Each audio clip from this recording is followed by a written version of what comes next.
when your plan fails, when those bullshit fucking laws get too heavy, when you get knocked the down on the fucking canvas, when everything falls apart in your life and your plan is fucked up, what the fuck are you gonna do? There's only one motherfucking option. Stay fucking hard. The greatest value in life is not what you get. The greatest value in life is what you become. Major question to ask on the job is not, what am I getting here? That's not the major question. The major question to ask is, what am I becoming here? It's not what you get that makes you valuable, it's what you become that makes you valuable. This is kind of part of being a man. It's like, you kind of got to f it all up a little bit. I think so. I think part of learning is dying. I think part of learning is you got to die a little bit. Because what is learning? Learning is me giving up on my old shit, my old ideas. Those ideas have to die for me to be open to some new shit. And so me learning how to be a better man, I had to die a little bit. I go through life just like you do. I have battles just like you do. I stand between my family and the world just like you do. And I take the beatings so they don't have to, just like you do. We stay in there and we keep fighting. And we plant our feet and we say, until death do I part. This is me, and I will fight this battle, regardless of what the battle is. Why not you? You've got the brains, you can make decisions, you can study the plan, you can change your life, you can grow immensely in the next few years, you can make your dreams come true. You can build a financial wall around your family nothing can get through. You can become healthy, you can become powerful. Why not you? Every day is just constant improvement, constant curiosity, constantly getting better. The results don't really matter. It's the figuring out that matters. I think the most important thing is to become the best version of yourself, to become and achieve your fullest potential. So many people limit themselves based off of what somebody else has told them they are, based off of the limitations of their parents, their teachers, their education, the system. But you can truly become whoever you want to be. And I wanted to push this message of hope, and I wanted to push this message of, if you work hard, if you are consistent, and if you dedicate yourself to a worthy ideal, you can become whoever you want to become. Yeah. It's not enough you made to the NFL. Be the fucking MVP. It's not enough you ran a 5K. Win a 10K. It's not enough you became a doctor. Be a better doctor.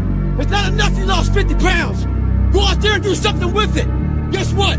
It's 109 out here, but guess what? It's not enough. Stay hard. Do not live in your bubble. Put some more air in your bubble. If you stay in your comfort zone, that's where you will fail. You will fail in your comfort zone. Success is not a comfortable procedure. It is a very uncomfortable thing to attempt. So you got to get comfortable being uncomfortable if you ever want to be successful. Front-end pleasure almost always leads to back-end pain. Front-end pain almost always leads to back-end pleasure. Delayed gratification, my friends, is the name of the fucking game when you're a man. You don't have the benefits and the privilege of having a dude come in and save you, a Prince Charming. It ain't fucking coming. It ain't happening, bro. Nothing changes if nothing changes, man. I just want to remind you, because I've spent a lot of time in my life sitting around wanting things to change and not being able to make them change and not thinking I could. And I wish somebody had told me that earlier sometimes, that in order for something to change, there needs to be change. You're a man. You are a man. Stand up and be a man. Make the hard decisions, make the sacrifices, make the unpopular decisions, and become comfortable in your own skin. And if you are not a person that you are comfortable being alone with, that is the one person in this universe that you have full power, full right, full responsibility to change. The biggest key to success in anything you do is you got to have an unlimited supply of fuck you. This drive and passion, and it may come from nothing. Like for me, there was no passion, no drive, no nothing. But I had this fire that I'm gonna be somebody. And it has to be there, because on all those bad days and all those days you don't wanna do shit, you have to be your own motivator, your own coach, your own trainer, your own everything. So to do that, you have to come into work, and work is, whatever your work may be, ready to go. And what that means is you may have failed miserably yesterday, but you come to work like, people like, man, you just lost everything. How the hell are you this damn motivated? because this is what it takes. If you really want what you say you want, you're going to have to make some sacrifices that are actually investments, because there is a payoff on the backside.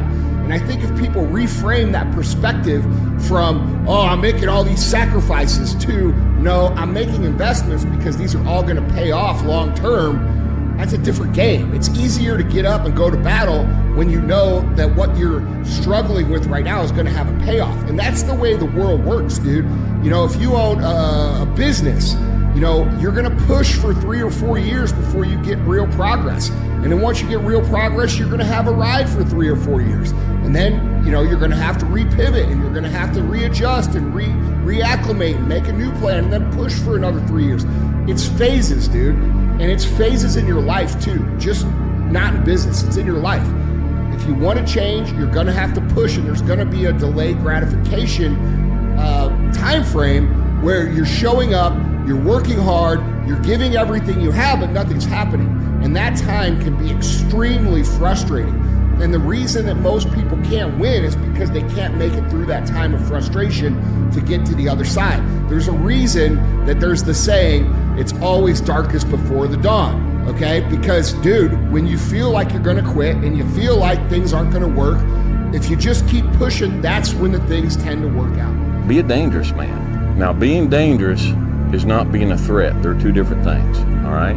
And it's not about going out and lifting weights and getting a bunch of tattoos and wearing leather jackets and walking around with your chest and shoulders up, hulking around saying, I'm dangerous. That's very rarely is that a dangerous man. Often the most dangerous man in the room is the quietest man in the room. You have to work your ass off.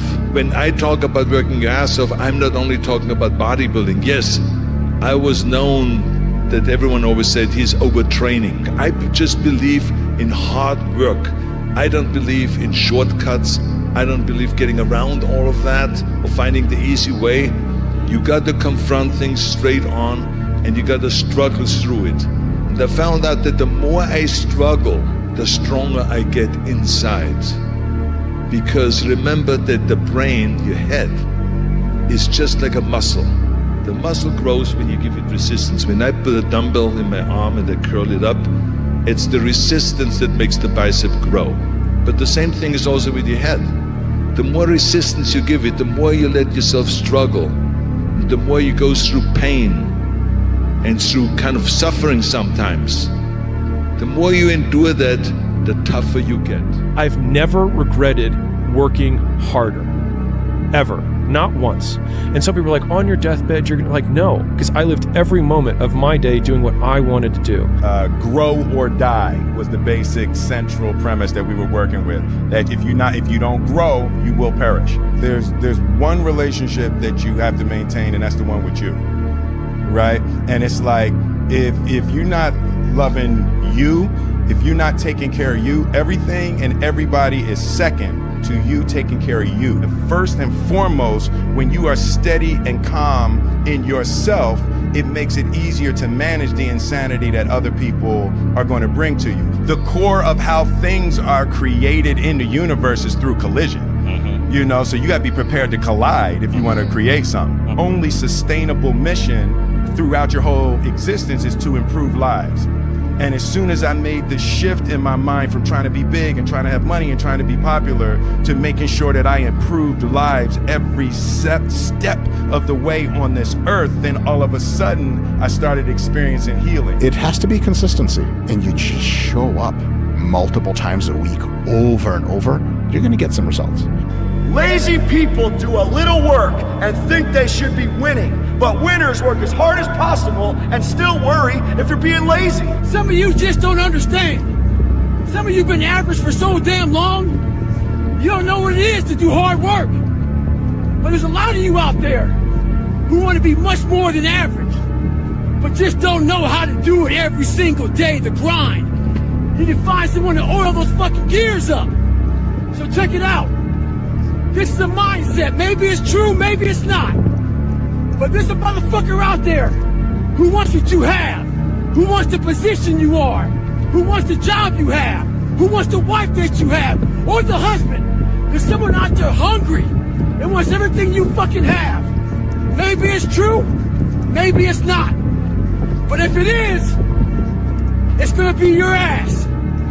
So make that a motivation for you. Stay hard. Winners expect to win. Winners are not surprised when they win. Like when I win, I don't like overly celebrate, because I fucking expected that to be the outcome. All right? Amateurs, when they win, they're surprised, and then they over-celebrate. And like I said, when they over-celebrate, they become ineffective because they're taking their eye off the game for way too long, right? Oh, I fucking won the week this week. And then they talk about that 1 week for the next 6 weeks. And the next 6 weeks, the guy who expected to win is still going just as hard. So it's an expectation. That's the difference between winners and losers that I think, in terms of not so much their self-talk, but just their attitude. Like when I set out to do a project, I expect to win. I don't expect anything else than that. I expect to be the absolute best. I expect to win. It's a legitimate, in my heart, expectation. The more pressure you have on you, and if you take it as a privilege, it's a choice to put your perception as a privilege rather than a burden. And by taking the power back in that choice, pushes you in a direction of being better rather than holding you back. Yeah, there's a pain that comes from the expectation of success, I suppose, which is different to your first time. Yeah. You know, when you've got nothing to prove, you have nothing to lose. The human brain evolved under immense amounts of pressure, okay? That's how the brain works. And I almost like to think of it in terms of barometric pressure. So in your brain, when you're feeling that barometric pressure, it's like, I gotta get this done, or I'm gonna fail, and this project won't happen, and people will laugh at me. You work like a fiend. Energy, your whole body responds, right? Your blood gets moving. You accomplish things that would normally take you months. You do it in days because you feel that pressure. 62 hours, you go out there and fucking suffer. You come back, oh, that was 62 hours. I gained 7 fucking years of knowledge. The ups and downs, the pain, the suffering, you learn how to chunk this shit down. Like, oh my God, man, I'm at mile 100. How the fuck am I gonna get to mile 118? Yeah, everything becomes, you start to learn life out there, and you learn so much in such a condensed period of time, and nothing in the world can do it like pushing yourself to the absolute limit. That fear, that uncertainty is what keeps most people from growing until they get enough pain, and then that pushes them to a threshold where their needs aren't being met. They gotta change. Failure is so important. Like failing and fucking up and making mistakes, it's very important. That's how you learn. That's how the bad feeling that you get from something that you shouldn't have done, or wish you didn't do, or wish you did better. Like especially failing at something where you half-assed it and you just feel like a fucking loser. Like that just teaches you. It teaches you to get your shit together. You have to learn how to fail, because I'm going to explain this to you. I had big dreams. A lot of us have big dreams, big goals. And when you have goals that are maybe outside your reach, you have to know that getting to that goal, you're going to have a lot of bad days, a lot of setbacks. So like when I was losing 106 pounds in 3 months, the first 2 months or first 2 weeks, it's like I was gaining weight. You know, I would lose a pound, gain 2. So I was just failing. I kept failing and kept failing and kept failing. So I had to teach myself how to fail right. And what that means is when I fail, I can't spend much time in that fail zone. I have to be able to get up and get after the next day just as fast, because my goals were to be a Navy SEAL. I don't have time to stay here and feel bad for myself for weeks and months and years, because I'll lose that time. So the big thing is know that if you have big goals and big dreams, along the way failure is going to happen. I want to be with people that I'm aligned with, people that, it's not just about the money.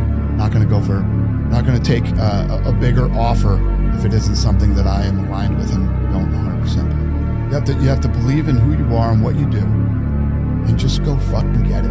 Yeah. And don't be afraid to tell somebody no. Align with something and find your positivity, find your intuition within that thing.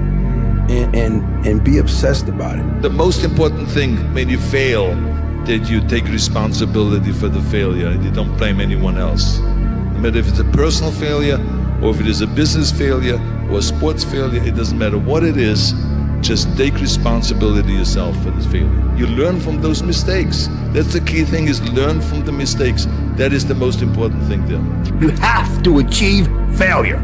You have to take it that far. Nobody wants to go that far. It's too scary. But you know something? I got news for you. That's where winning is. To be successful at anything, the truth is you don't have to be special. You just have to be what most people aren't. Consistent, determined, and willing to work for it. No shortcuts, integrity, purpose, determination, and discipline that it takes to be a champion in life. Sometimes life can really hijack your fucking mind. When that happens to you, you're all fucked up. Your goals, your ambitions, everything is out the fucking window. In life, we all go through different things. Sometimes your girlfriend or boyfriend breaks up with you. Guess what? Get the fuck over it. They no longer want you. Maybe you failed a test in school. You worked your ass off. Guess what? You failed the fucking test. Get over it. Move past it. Learn to not let life hijack your brain. At work, you've been working your ass off for that new promotion. You don't fucking get it. Someone else does. Maybe they kiss better ass than you do. Guess what? Get over it. Life will hijack your mind if you let it. Don't allow all these things to make you a lesser person. You must own your mind. Don't let life own yours. Get after it, stay hard. You know the one thing you're not doing, you need to be doing that could flip the script right now on your life. Maybe it's your confidence, maybe it's your belief, maybe it's getting back connected to your faith, maybe it's getting in the gym, maybe it's getting out of a relationship, out of a business you're in that you don't love anymore, out of a job you're in. But you truly know, you have an intuition right now, as I said it. What's the decision? You have a project that's due at work that you don't feel like working on right now. Doesn't matter that you don't feel like working on it right now. You impose discipline on the situation and you do what you're supposed to do. You have a exercise, you need to work out this morning, you haven't worked out yet, you wake up in the morning, you need to go work out, you don't feel like working out. It doesn't matter. It doesn't matter that you don't feel like working out. It doesn't matter. It's not part of the calculation. Discipline overrides that. Discipline trumps your feelings. And that is what you need to apply as a person, as a normal human being, no matter what you're doing in your life. You need to let discipline be your guide, not how you feel. That's what we need to do. And if you do that, you're going to end up with freedom. You're going to end up with freedom across the board. Discipline equals freedom. That's what I have been saying for a long time. It is 100% factually true. If you allow your feelings to dictate what you do, you will end up being a slave to your feelings at a minimum. But if you utilize discipline in your life, you will end up with the ultimate freedom in everything that you do. Freedom in life to make the choices you want, to someday be in a place in your life where you call the shots, where the world doesn't have their thumb on you or your family anymore, it makes me emotional to the standpoint of I just wish so many people knew how good that feels to wake up free. Because so many people live in free countries, but they're not free. They're not free financially, but they're also not free emotionally because they just have not given themselves the gift of real grace and real love of themselves and real belief in themselves. And so they live in a bondage and a prison in their own minds that they've created. And you can escape that prison anytime you want, you guys. Just unlock it. Just walk out right now. You can walk out of that bondage of your mind of not believing in yourself or being down on yourself or not having a dream again in your life. You know, not having that thing inside of you that gives you that fire, that want to, that hunger. You can literally just take the key and open the prison gate right now and walk right out of that door into a whole new life. And that's not rhetoric. It starts in your mind. It actually starts in your spirit. And then it moves very quickly to your mind. And I will tell you that in your life, I think the devil, the adversary, the negative vibrational frequency of life is usually in the mind. And the highest vibrational frequency, God, is in the heart. If you listen to your heart and just get a little bit quiet, and you'll begin to have that heart whisper to you that you're born to do something great with your life. You're born to do something awesome, and it is not too late for you. Your mistakes, your past setbacks do not disqualify you. You're immensely qualified.